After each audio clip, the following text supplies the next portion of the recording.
UP के Lucknow Agra national highway पर एक महिला और एक बच्ची की डेड बॉडी ऐसी हालत में मिली कि जिसने देखा उसकी रूह कांप गई। इस वारदात के बाद आसपास के इलाके में सनसनी फैल गई। महिला का गला दुपट्टे से कसा हुआ था और उसके नाक से खून निकल रहा था, जिसको देख लग रहा था कि माँ बेटे की हत्या कर डेड बॉडी हाईवे किनारे फेंक दी। इस हत्याकांड का खुलासा करने के लिए पुलिस ने कई टीमें लगा दी, लेकिन फिर भी सफल नहीं हो पाई। लेकिन फिर एक छोटे से पर्स ने इस डबल मर्डर की गुत्थी सुलझा दी। आखिर कौन है वो हैवान जिसने महिला और उसकी एक छोटी सी बच्ची को मौत के घाट उतार दिया, और क्यों उसने इनका मर्डर किया? आइए इस वीडियो में डबल मर्डर की एक एक परत खोलते हैं।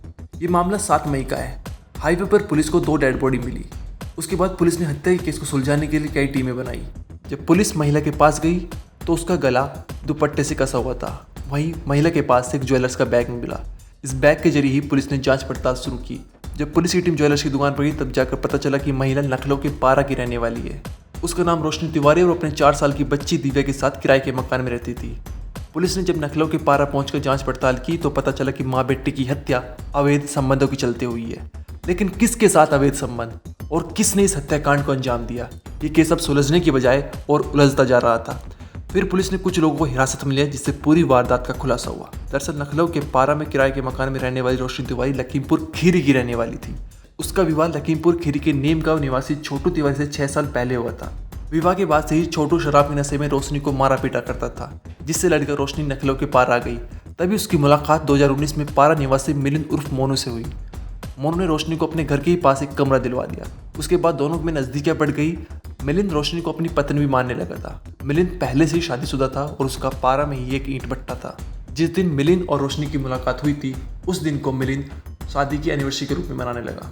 5 मई को भी मोनू और रोशनी ने शादी की एनिवर्सरी मनाई थी, जिसका उसकी पत्नी ज्योति को पता चल गया। पत्नी को ये बात बिल्कुल नागवार गुजरी और उसने अपने नौकर के साथ मिलकर माँ बेटे की हत्या की साजिश रच डाली। इसके बाद ज्योति ने अपने नौकर कल्लू के साथ मिलकर माँ बेटे की हत्या का षड्यंत्र रचा और उसके ही ईंट भट्टे में काम करने वाले 2 मजदूरों को भी इसमें शामिल कर लिया। 6 मई की रात को ज्योति ने अपने पति के मोबाइल से रोशनी को फ़ोन किया और कहा कि मिलिंद को हार्ट अटैक आया है और वो अस्पताल में भर्ती है और तुम जल्दी से आ जाओ। इसके बाद ज्योति ने रोशनी से कहा कि जो इको कार खड़ी है उसमें जाकर बैठ जाओ। इस कार में उसका नौकर कल्लू, प्रिंस और निरंकर शर्मा पहले से मौजूद थे।